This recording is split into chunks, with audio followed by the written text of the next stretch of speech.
इस वीडियो को लाइक कीजिए, अपने दोस्तों के साथ शेयर कीजिए और अगर अभी तक आपने हमारे चैनल को सब्सक्राइब नहीं किया तो इसे सब्सक्राइब कर लीजिए और साथ ही मौजूद बेल आइकन को दबा लीजिए ताकि आपको तमाम नई स्टोरीज मिलती रहे। जिसके बाद कशीदगी में इजाफा होना नागुज़ीर था। इस वक्त ऐसे तनाव का पैदा होना हमारे लिए किसी भी तरह सूदमंद नहीं था। हमें अपने वतन की सूंधी मिट्टी को खैरबाद कहकर दुश्मन की सरजमीन पर जाना था, जहां हमारे चंद बदतरीन दुश्मन चैन की बंसरी बजा रहे थे। दुश्मन के इलाके में उसके खिलाफ कार्रवाई के लिए वो हालात कठिन साबित हो सकते थे। इन्हीं ही ख्यालात में गलताओं पेचा हम घर पहुंच गए, जहां छत पर अव्वल खान के आदमी बदस्तूर मौजूद थे। मारुति बेचारी अब लंडोरी रह गई। घर पहुंचते ही वीरा की रगे ज़राफत फड़क उठी। वो वक्त बे वक्त फोन करके तुम्हारा सर खाती रहेगी और तुम्हें हीलों बहानों से अपने पास बुलाती रहेगी। रवि के गायब होने के बाद वो बहुत परेशान और बदहवास थी। मैंने संजीदगी से कहा, उस वक्त तुमने उसे देख लिया होता तो ऐसे गैर जिम्मेदाराना कलमात अपनी जुबान से ना निकालती। वो अपने शौहर को टूट कर चाहती थी। वीरा ने लम्हा भर के लिए गौर से मेरी आंखों में झांका, फिर मुस्कुराते हुए बोली, रुमान ज़दा और चाहने वाली औरतें शौहर समेत हर मर्द को इसी तरह टूट कर चाहती हैं। कोई इनका दीवाना हो जाता है। समझ में नहीं आता कि तुम मारुति के जादू से अब तक कैसे महफूज हो। वो इस वक्त तुम्हें क्यों याद आ गई? अव्वल खान ने चुपते हुए लहजे में पूछा। यह किस्सा रवि से चला था। हर वाकये में उसका कोई ना कोई किरदार था। इन वाकयात की आखिरी तान जोगिंदर पाल पर आकर टूटी है तो रवि का याद आना भी जरूरी है। हम रवि तक मारुति के जरिए पहुंचे थे। मैं इस बेचारी को कभी फरामोश नहीं करूंगी। कभी कभी तो मेरे दिल में शिद्दत से यह ख्वाहिश पैदा होती है कि मैं किसी बहाने से उससे मिलकर बैठूं और देखूं कि वो अंदर से कैसी औरत है। भूल कर भी ऐसी कोशिश न करना, अव्वल खान ने तादीबी लहजे में कहा। इस वक्त वही बाहर की औरत है जो यहाँ के फोन नंबर से वाकिफ है। डैनी को भी जल्द अज जल्द उससे पीछा छुड़ाना होगा, वरना वो किसी भी वक्त बहुत ज्यादा खतरनाक साबित हो सकती है। एक खूबसूरत और आजाद ख्याल औरत किसी के लिए क्या खतरा बन सकती है। यहाँ का फोन नंबर वो किसी गलत आदमी को भी दे सकती है। ये ना भूलो कि हम चारों तरफ से दुश्मनों में घिरे हुए हैं। जिसे मौका मिला वो हम पर मोहलक वार करने से नहीं चूकेगा। माजी के तल्ख तजर्बात आज भी तुम्हारे ज़हन में ताज़ा होने चाहिए। तुम कहते हो तो माने लेती हूँ, वरना मारुति मुझे ऐसी औरत मालूम नहीं होती। अव्वल खान ने वीरा की बात काट दी। मेरी बात मान ली तो अब यह किस्सा यहीं खत्म कर दो। मैं हामिद से बात करने जा रहा हूँ। वो हमारे मिशन के बारे में फिक्रमंद होगा। उसे मालूम होना चाहिए कि हम कामयाबी हासिल करने के बाद यहाँ बैठे हुए हैं। वो सबकी दिलचस्पी का मौजू था। अव्वल खान ने कसलमंदी से काम लिया और रिसीवर उठाने की बजाय स्पीकर फोन पर स्टेशन 4 का नंबर मिला लिया। राब्ता कायम हो जाने पर अव्वल खान ने उसे बताया, मिशन पूरा हो गया। मैं दोस्तों के साथ हूँ, तुम्हारी क्या खबरें हैं? सर, मुझे हालात की नज़ाकत का एहसास था। मैं मिशन में कोई खलल नहीं डालना चाहता था, इसलिए राब्ता नहीं किया। पिछले आधे घंटे से मेरे पास मोहन हाउस के बारे में कुछ मुश्तबा इतलात आ रही हैं। जो मैं मोहन हाउस? अव्वल खान ने चौंक कर उसकी बात काट दी। वहां की खबरें कौन दे रहा है? सर, आप बहुत मसरूफ थे। मैंने आपकी इजाजत के बगैर अपना एक आदमी वहां मामूर कर दिया था। बहुत अच्छा किया, लेकिन तुमने ये जरूरत क्यों महसूस की? अव्वल खान ने मुतजस्सिस लहजे में पूछा। मुझे आपने बताया था कि रवि के गायब होने के बाद अस्पताल में और उसके बाहर क्या वाकयात रुनमा हुए थे। मजहर खान बदतरीन हालात से गुजरे थे। मैंने सोचा कि औरत की देखभाल जरूरी है, कहीं उस पर कोई वार न हो जाए। हामिद की आवाज़ भरपूर एतमाद से आ रही थी, जैसे उसे अव्वल खान की तरफ से अपनी कार्रवाई के मुकम्मल तायीद का यकीन न हो। तुमने बहुत सही फैसला किया। मैं दूसरे मामलात में उलझ कर यह पहलू फरामोश कर बैठा था। अब बताओ कि खबरें क्या है? वहां कोई गड़बड़ हुई है? मुलाजमीन बदहवास हैं। कुछ देर पहले 2 गाड़ियां वहां से निकलकर तेजी से कहीं रवाना हुई हैं। मैंने अपने आदमी को इमारत की निगरानी की हिदायत की हुई थी। इस वजह से गाड़ियों का पीछा नहीं किया जा सका। मुलाजमीन से कुछ मालूम नहीं हो सका। अव्वल खान ने मानी के नजरों से मेरी तरफ देखते हुए सवाल किया। No sir. स्पीकर फोन पर हामिद की आवाज उभरी। चौकीदार घबराया हुआ है, मगर अंदर के हालात से बेखबर है। वैसे मोहन हाउस से जाने वाली गाड़ियां उजलत में रवाना हुई थी। दोनों में कई अफराद सवार थे, जिनमें औरतें भी शामिल थीं। अंदर रवि की आखिरी रसूम के लिए काफी मेहमान आए हुए हैं। हामिद की रिपोर्ट सुनकर मेरा ज़हन उलझ गया। जगदीश मोहन की खुदकुशी की तीसरी रात आने भी ना पाई थी कि सोगवार औरतों को घर से निकलना पड़ा था। वो बहुत अजीब बल्कि नाकाबिले फहम से इतला थी, जिसका कोई जवाब समझ में नहीं आ रहा था। तुम्हारा आदमी अभी तक वहीं मौजूद होगा? अव्वल खान मेरी उलझन से बेखबर हामिद से पूछ रहा था। यस सर, उसके पास ऑपरेटस BT9 है। हामिद की तरफ से जवाब आया। Good, very good. अव्वल खान बेसाख्ता बोल पड़ा। इसका पासवर्ड क्या है? बर्टी। वह हमारा काबिल एतमाद आदमी है, बराह रास्त मेरे राब्ते में है। ओके, मैं देखता हूँ। अगर BT9 यहाँ मौजूद हुआ तो मैं खुद लाइन पर आता हूँ वरना तुम मेरे मोबाइल पर रिपोर्ट करोगे। अव्वल खान ने अपना फिक्रा मुकम्मल करने के बाद फोन का सिलसिला मुनक़ता कर दिया। मैंने बिला वजह मारुति का नाम नहीं लिया था, कुदरत ने वो ख्याल मेरे जहन में डाला था। वीरा फौरन बोल पड़ी, बात मोहन हाउस की हो रही है। सुल्तान शाह ने तंज से कहा, जरूरी नहीं कि नए किस्से में मारुति का जिक्र शामिल हो। जिक्र हो या ना हो, वो भी मोहन हाउस के मकीनों में शामिल है। वीरा के होंठों पर मुस्कुराहट तैर रही थी। तजस्सुस में मुब्तला रहने से बेहतर है कि तुम मारुति को फोन कर लो। अव्वल खान ने मुझे मशवरा दिया, वो खुद तुम्हें पूरी बात बता देगी। वैसे भी कल अस्पताल से रुखसत होने के बाद तुमने उससे कोई राब्ता नहीं किया। अब वो बेवा हो चुकी है, उसे तुम्हारी हमदर्दी की जरूरत है। हमदर्दी को बस हमदर्दी तक रहना चाहिए, उससे तजावुज न करना। वीरा ने मुझे ताकीद की, वो खतरनाक बेवा है। मेरा ख्याल है कि उसे आज सुबह के अखबारात आने से पहले ही रवि के कत्ल की खबर मिल गई होगी। अब तक उसे सब्र आ जाना चाहिए। मैंने उसे कोई जवाब देने की जरूरत नहीं समझी, बस उसे घूर कर रह गया और फिर मोहन हाउस का वो नंबर मिलाने लगा जिस पर मारुति से बराह रास्त बात हुआ करती थी। फोन की दूसरी घंटी पर मेरे कानों में किसी नौजवान की उदास सी मर्दाना आवाज आई तो मैं चौंक पड़ा। हेलो, कौन बोल रहा है? मैं मारुति से बात करना चाहता हूं, मैंने संभल कर कहा। चच्ची नहीं है, तुम कौन हो? आवाज में रची हुई उदासी गहरी होगी और लहजा खुरदरा हो गया। उसकी जुबान से मारुति के लिए चच्ची का लफ्ज सुनकर मुझे ज़हनी झटका लगा। वो यकीनी तौर पर जगदीश मोहन का बेटा था। मैंने लम्हा भर के लिए सोचा, फिर बेधड़क जवाब दे डाला, मैं मजहर खान हूँ, रवि का दोस्त। अपने नाम की कोई वजाहत मत करो। दूसरी तरफ से बोलने वाले की आवाज यकायक जज्बाती होगी। मेरा नाम नरेश मोहन है, मैं जगदीश मोहन जी का बेटा हूँ। मैं तुमसे इल्तिजा करता हूँ कि तुम हमारे रास्ते से हट जाओ। तुम्हारा नाम हमारे लिए एक गाली बन चुका है। मैंने कन्नखियों से दूसरों की तरफ देखा। मुझे डर था कि कहीं मेरे कान से लगे हुए रिसीवर में आने वाली आवाज उनके कानों तक न पहुंच गई हो। मेरा वो अंदेशा बिल्कुल बेबुनियाद था। सबके चेहरों से इश्तियाक और तजस्सुस झलक रहा था। उनकी नजरें मेरे चेहरे पर जमी हुई थी। मैं समझा नहीं कि तुम क्या कह रहे हो। मफहूम पा जाने के बावजूद मैं नरेश की पूरी बात नहीं समझ सका। मैंने अपना तारुफ सिर्फ इसलिए कराया है कि तुम जान लो कि मैं मोहन खानदान का बड़ा हूं। इस बार उसकी आवाज इस्तजाइया और दबी दबी सी थी। वो अल्फाज चबा चबा कर बोल रहा था, अपने घर की इज्जत और नामूस की हिफाजत मेरी जिम्मेदारी है। मैं इस पर कोई आंच आते नहीं देख सकता। अगर तुमको चच्ची से जरा भी सच्ची या झूठी मोहब्बत है तो अब भूल कर भी मोहन हाउस फोन न करना। इसी में हमारी और तुम्हारी भलाई है। तुम किसी संगीन गलत फहमी में मुब्तला हो नरेश। किसी ने तुम्हारे कान भरे हैं, ये सब मुझे सब मालूम है मजहर खान। नरेश ने सख्त मजरूर लहजे में मेरी बात काट दी। किसी और ने यह कहा होता तो मैं भी खुद को फरेब देने के लिए उसे झूठ कहकर अपने दिल और जमीर को हल्का रखता। दुख और सदमे की बात यह है कि 2 दिन पहले मैं बहुत छोटा हुआ करता था, अब अचानक सबसे बड़ा बन गया हूं। क्योंकि मेरे बड़ों को तुम नहीं तो तुम्हारा नाम निकल चुका है। बड़ा बनते ही मुझ पर यह राज खुला है कि सारे फसाद की जड़ तुम हो। यह बात हर शक और शुबे से बाला है, क्योंकि ये सब चच्ची ने अपने कलम से लिखा है जिसे कोई नहीं जुटला सकता। मेरे ज़हन को यके बाद दीगरे झटके लग रहे थे। नौजवान नरेश की बातें बहुत कड़वी और जहरीली थी, मगर इन बातों ने मेरे दिमाग में तजस्सुस की आग भड़का दी थी। नरेश ने मेरा नाम सुनकर फोन बंद किया, न मैंने उसकी कड़वी कसीली बातें सुनकर रिसीवर रखा। मैंने बहुत नरमी से कहा, आवाज से तुम इस वक्त दुखी मालूम हो रहे हो। तुम्हारी बातें जुबानी हैं। मुझे ये बताओ कि मारुति कहाँ है, उससे मेरी बात करा दो। नहीं मजहर खान, अब चच्ची तुमसे कभी बात नहीं कर सकेगी। ये याद रखना कि तुमने ऐसी कोई कोशिश की तो खून की नदियां बह जाएंगी। हमको गिरे पड़े लोग नहीं, खानदानी लोग हैं, अपनी औरतों की हिफाजत करना जानते हैं। नरेश के दिमाग में भी वही घमंड था जो उसके बाप की जान ले बैठा था। जगदीश को गम था कि मारुति ने उसका खानदानी करूर खाक में मिला दिया था और इसी सदमे में उसने खुदकुशी कर ली। नरेश से भी कुछ सुबाई नहीं था, वो कुछ भी कर सकता था।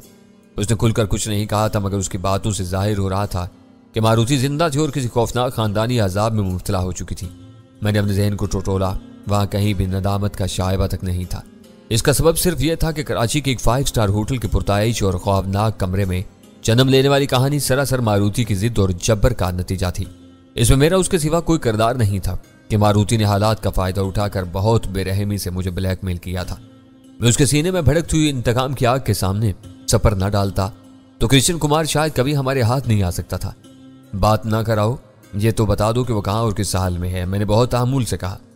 ख्वाबावर दवा की शीशी खाली पड़ी हुई है, शायद पर्चा लिखने के बाद उसने सारी गोलियां खा ली। वो गमजदा आवाज में रुक रुक कर कह रहा था। माँ ऊपर आई तो बेहोश पड़ी हुई थी। सब उसकी जान बचाने के लिए उसे लेकर अस्पताल भागे हैं, मगर मेरी आरजू है कि चच्ची अब कभी इस घर में जिंदा ना आ सके। उसका लिखा हुआ पर्चा मुझे उसके तकिए के नीचे से मिला है। वो मर गई तो मैं पर्चा जला दूंगा, वरना मैं क्या बताऊं कि क्या होगा। तो मेरी बात समझ रहे हो ना? अंदाजा लगा लो कि मैं किस दिल से तुमसे बात कर रहा हूं। यह सब इस तरह नहीं है जैसा तुम समझ रहे हो। मैंने कहना चाहा, मगर उसने दरमियान से मेरी बात काट दी। सफाई पेश मत करो, नीचे मेहमान भरे हुए हैं। मैंने कल बाप की चिता जलाई थी, आज चच्चा का क्रियाक्रम करना है। दुआ करो कि कल चच्ची की अर्थी भी उठ जाए ताकि मेरी हैट्रिक मुकम्मल हो जाए। ये याद रखो कि मरने वाले झूठ नहीं बोला और लिखा करते। चच्ची ने साफ लिखा है कि मेरे पिता की जिद में तुम पहली बार उसकी जिंदगी में आए। चच्चा के कत्ल की खबर मिलने के बाद उसने दसियों बार तुम्हें फोन किया और तुमसे बात करने में कामयाब नहीं हो सकी। वो मेरे चच्चा से बहुत मोहब्बत करती थी, मगर साथ साथ तुमको भी चाहने लगी थी। ऐसी औरतें जिंदा रहें तो पूरे खानदान वालों के लिए कलंक का टीका बन जाती है।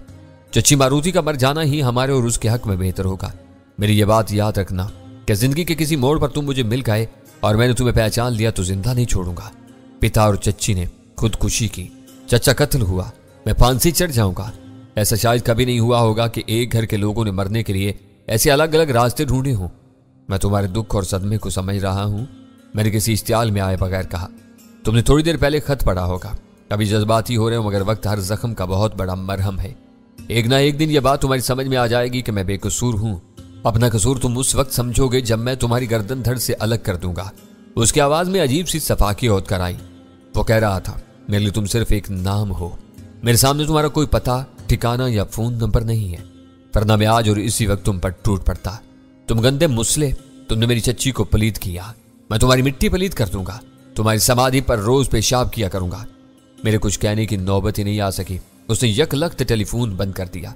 मेरे एक एक लफ्ज पर उन सब के कान लगे हुए थे। इनमें वीरा भी थी, जो मुझे नीचा दिखाने के हर मौका की ताक में रहती थी, और गजाला भी, जो मेरी बड़ाई के गुन गाती रहती थी। अगर वो मेरी जुबान से कोई गलत लफ्ज या फिक्रा सुन लेती तो ये मैं ही समझ सकता था कि उसके दिल पर क्या गुजरती। मैंने नई से गुफ्तगू के दौरान अल्फाज बहुत सोच समझ कर मुंतखब किए, लेकिन मेरा लहजा सूरत हाल का ताबे था। वीरा ने वही एक नुक्ता पकड़ लिया। कौन था, क्या कह रहा था? बहुत मुदाफाना अंदाज में तुम बात कर रहे थे उससे। भैया जी का बड़ा बेटा नरेश मोहन था। बता रहा था कि मारुति ने खुदकुशी की। मेरी जुबान से खुदकुशी का लफ्ज सुनते ही सब हैरत और बेयकीनी से अपनी जगहों से उछल पड़े, और अव्वल खान ने बेअतबारी से पूछा, क्या वाकई उसने खुदकुशी कर ली? तुम्हारी किसी बात से तो ऐसा जाहिर नहीं हुआ था। खुदकुशी कर लेने और उसकी कोशिश करने में बड़ा फर्क है, मैंने जोर देकर कहा। मारुति ने भारी तादाद में ख्वाब आवर गोलियां खा ली हैं। घर वाले उसे बेहोशी की हालत में अस्पताल ले गए हैं, मगर नरेश को उम्मीद है कि वो जिंदा नहीं बचेगी। खसकम जहां पाक, वीरा बेख्याली में बोली। अब हमें यह धड़का नहीं रहेगा कि कोई हमारे फोन नंबर से वाकिफ है। मारुति ने अपने लिए इंतहाई फिल्मी अंदाज का अंजाम मुंतखब किया है। एक बहुत कामयाब अलमिया कहानी साबित हो सकती है। तुम्हारे यहाँ की औरतें रुलाने वाली दिलगुदाज फिल्मों पर जान देती हैं। मारुति पर फिल्म बनी तो महीनों तक हर शो हाउसफुल जाएगा। वीरा, गजाला ने मुदामत अमेज लहजे में उसे मुखातिब किया, ऐसी संग दिल ना बनो। शायद वो बुरी औरत रही हो, लेकिन उसने हमारे साथ कोई बुराई नहीं की। उसने खुले दिल से हमारा साथ दिया था। उसने अच्छा किया या बुरा किया, ये एक राज है जिससे सिर्फ डैनी वाकिफ है। गजाला की मुलामत वीरा की जुबान न रोक सकी। वो गजाला को जवाब देकर मेरी तरफ मुतवज्जा होगी। तुम ईमानदारी से बल्कि हल्फिया बताओ कि मारुति से तुम्हारे कैसे मरासिम थे। तुम्हारा दिमाग खराब हो गया है, मैंने हत्थे से उखड़ जाने की अदाकारी करते हुए कहा, और उस पर आंखें निकाली। मुझसे गजाला ऐसे लहजे में बात नहीं करती। तुम अपनी हद से तजावुज मत करो। दिमाग में ज्यादा कीड़े रिंग रहे हैं तो जाकर मारुति से मिल लो, अभी वो जिंदा होगी। वीरा ने मेरे जवाब का बुरा मनाने के बजाय एक बुलंद आहंग कहका लगाया और बोली, तो मेरे सवाल पर भड़क गए। इसका मतलब है कि दाल में कुछ काला जरूर था। मैं सबको यही समझाना चाह रही थी। इससे आगे पूछ कर कहा कि मुझे नहीं, सिर्फ गजाला को है। मैं इसे सुल्तान शाह ने इस्तिजाइया अंदाज में उसकी बात काट दी। तुमको शर्म आनी चाहिए। हम एक औरत की मौत और जीस्त के मामले में उलझे हुए हैं और तुम कह के लगा रही हो। संगदिली और सफाकी की भी कोई हद होती है। तुम इन सरहदों से बाहर नजर आ रही हो। बिल्कुल बजा इरशाद फरमाया आपने। उसने तुर्की ब तुर्की जवाब दिया।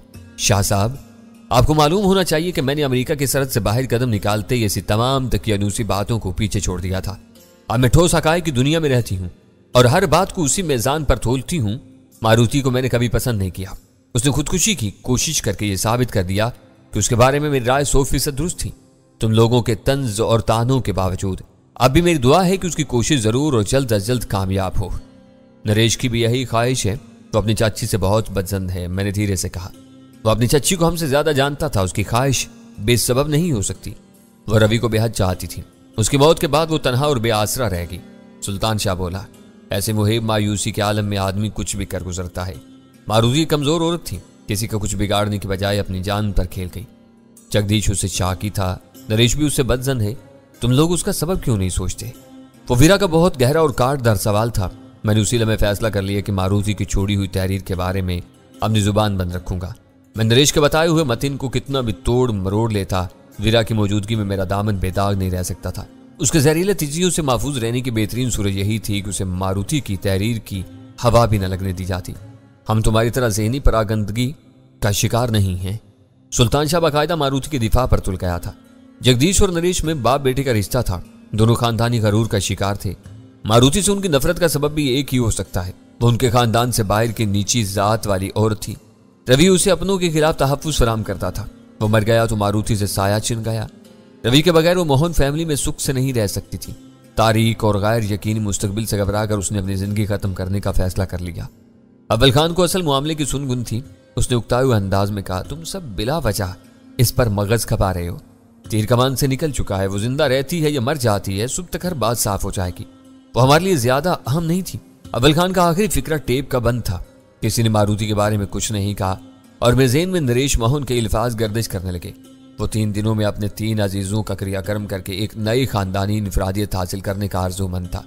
मेरे दिल के किसी गोशे में भी शिद्दत से यह ख्वाहिश उभरी कि मारुति जिंदा न बच सके। उसने मरने से पहले जो कुछ कलमबंद किया था वो उसे कभी सर उठाकर जीने न देता। वो मर जाती तो हमेशा के लिए उसका भरम रह जाता। उसकी तहरीर एक नासूर बनकर हमेशा के लिए नरेश मोहन के सीने में दफन हो जाती। अव्वल खान ने चलती हुई गुफ्तगू में रोड़ा अटका दिया था। कुछ देर तक कमरे में गैर फितरी सी खामोशी छाई रही। जब गुफ्तगू का सिलसिला दोबारा शुरू हुआ तो बात घूम फिर कर दोबारा मारुति और उसके ससुराल वालों पर आ गई। इस बार सबका लबो लहजा नर्म और मुफाहमाना था। वीरा मौका की नजाकत भांप कर अपने मुखालफाना बल्कि मुखासमाना रवैये से दस्तबरदार हो चुकी थी। तुम्हारे पास STF के 2 ऑपरेटर्स होंगे, जरा वो ले आओ, अव्वल खान ने फरमाइश की। सुल्तान शाह काम के मामले में कभी कोई हील हुज्जत नहीं करता था। फौरन उठकर अंदर चल दिया। मैंने उसी वक्त अंदाजा लगा लिया कि अव्वल खान हम सबको मारुति के बारे में तजब्जुब की कैफियत से निकालने के लिए बल्टी से कुछ काम लेना चाह रहा था। सुल्तान शाह चंद मिनट के बाद वापस आया तो उसके हाथ में 2 छोटे ट्रांसमीटर्स मौजूद थे। अव्वल खान ने उसके हाथ से एक ऑपरेटर्स लिया और जायजा लेने के बाद उसे ऑन कर दिया। वो काफी दिनों से इस्तेमाल में नहीं आया था मगर उसकी बैटरी काम कर रही थी। आवाज खोलने पर हमारे कानों में हल्के हल्के रेडियाई शोर की आवाजें आती रहीं। शायद हामिद और बल्टी दोनों ही सस्ता रहे थे। अल्फा कॉलिंग बल्टी ओवर। अव्वल खान ने ऑपरेटर्स का बटन दबाकर पैगाम नशर किया। सर मैं लाइन पर हूं। चंद सानियों की तवक्कुफ के बाद हामिद की आवाज आई। मोहन हाउस में काफी मेहमान भरे हुए हैं। बल्टी वहां अजनबी है। मैंने उसे सही मालूमात हासिल करने के लिए अंदर भेजा हुआ है। इस वक्त उसका ऑपरेटर साफ है, वापस आकर वो रिपोर्ट देगा। ओवर। कोई नई खैर खबर? अव्वल खान ने नहायत इख्तिसार के साथ सवाल किया। नो सर, हामिद ने जवाब दिया। बल्टी को सब कुछ अजीब और पुरस्रार सा लग रहा है। ओवर। कुछ भी पुरस्रार नहीं है। इस घर की एक औरत ने ज्यादा मिकदार में ख्वाबावर गोलियां खा ली हैं। वो इसे अस्पताल ले गए हैं। मैं जानना चाहता हूं कि अस्पताल की क्या खबर है। औरत के जिंदा बचने के क्या इम्कानात हैं। ओवर। सर ये बल्टी बता सकेगा। मैं खुद उसकी रिपोर्ट का मुंतजिर हूं। ओवर। ठीक है, मैं खुद भी स्टैंड बाय हूं। Over and all. अव्वल खान ने अपनी बात खत्म कर दी। तुमने अच्छा किया, मैंने सिगरेट का एक कश लेकर कहा। यह तजस्सुस खत्म होना चाहिए। हमें मोहन हाउस से सही इतला मिल सकती है। मेरे जहन में कोई तजस्सुस नहीं है। वीरा ने फिर टांग अड़ा दी। बस अब मारुति के लिए दुआएं खैर करो। मैं कड़े तेवरों से उसे घूर कर रह गया। वो मुस्कुराती हुई कदा से अपनी जगह उठी और घर के अंदरूनी हिस्से की तरफ चलती। हम चारों ने अंदाजा लगा लिया कि जोगिंदर वाले कामयाब मिशन से वापसी के बाद वो अपने होंठ तक करने की जरूरत महसूस कर रही थी, जिसके लवाजम उसके कमरे में मौजूद थे। हमें ज्यादा देर तक इंतजार नहीं करना पड़ा। चंद मिनट बाद ही ऑपरेटर्स पर एक अजनबी मर्दाना आवाज सुनाई देने लगी। बल्टी कॉलिंग फॉर अल्फा। ओवर। इस पैगाम के जवाब में दूसरी तरफ से हामिद फौरन लाइन पर आ गया। सर यहाँ सख्त खौफो हिरास फैला हुआ है। मालूम होता है कि मोहन हाउस पर मौत का साया पड़ रहा है। अंदर एक लाश तैयार रखी हुई है और जरा सी देर पहले अस्पताल से खबर आई है कि इसी घर की मारुति नामी कोई औरत भी चल बसी है। ओवर। बल्टी ने खबर हासिल करने में कामयाबी का ऐलान करते हुए बताया। Alphonso to alpha. सर आपने बल्टी की रिपोर्ट सुन ली होगी। ओवर। क्या यह खबर अभी अभी मिली है? ओवर। मारुति की मौत के लिए हम सब ज़हनी तौर पर पहले से तैयार थे, लेकिन बल्टी की दी हुई इतला भी सदमे का बायस बनी। अव्वल खान को फौरी तौर पर कोई माकूल सवाल नहीं सूझ सका। मैं अंदर गया तो मेहमान इंतजार और बेयकीनी की कैफियत में मुब्तला थे। मुझे इतना मालूम हुआ कि मारुति को बेहोशी की हालत में अस्पताल ले जाया गया है। मैं जायजा लेकर निकलने की तैयारी कर रहा था कि अंदर से दूसरी खबर आ गई। अस्पताल से किसी ने मोहन हाउस फोन किया था। ओवर। अंदर रखी हुई लाश की क्या पोजीशन है? ओवर। अव्वल खान ने पूछा। वो तैयार है। आने वालों में सख्त इस्तराब और बेचैनी है। लोग सरगोशियां कर रहे हैं कि मौत ने यह घर देख लिया है। कल एक मौत हुई, दूसरी लाश के क्रियाक्रम की नौबत नहीं आई थी कि अब मारुति मर गई। ज़ईफुल एकाद और वहमी मेहमानों ने एक एक करके खिसकना शुरू कर दिया है। यही रफ्तार रही तो थोड़ी देर बाद करीबी रिश्तेदारों के सिवा वहां कोई भी नहीं मिलेगा। ओवर, बस तुम्हारा काम पूरा हो गया, वापस स्टेशन 4 लौट जाओ। Over and all. अव्वल खान ने गहरा सांस लेकर अपना ऑपरेटर से ऑफ कर दिया। दुनिया में भांत भांत की हजारों बीमारियां पाई जाती हैं। इनमें वबाई अमराज भी होते हैं जो एक से दूसरे को लगते हैं और देखते ही देखते सैकड़ों हजारों इंसानों को लुकमा अजल बना देते हैं। इन वबाओं और बीमारियों से कोई दहशत ज़दा नहीं होता। वो दूसरों को लगती हैं और कभी कभी उड़ कर लगती हैं, मगर इनसे कोई दहशत ज़दा नहीं होता। लोग एक दूसरे की मिजाज पुरसी और आयादत के लिए जाते हैं, मरीज के पास उठते बैठते हैं और इत्मीनान से लौट आते हैं।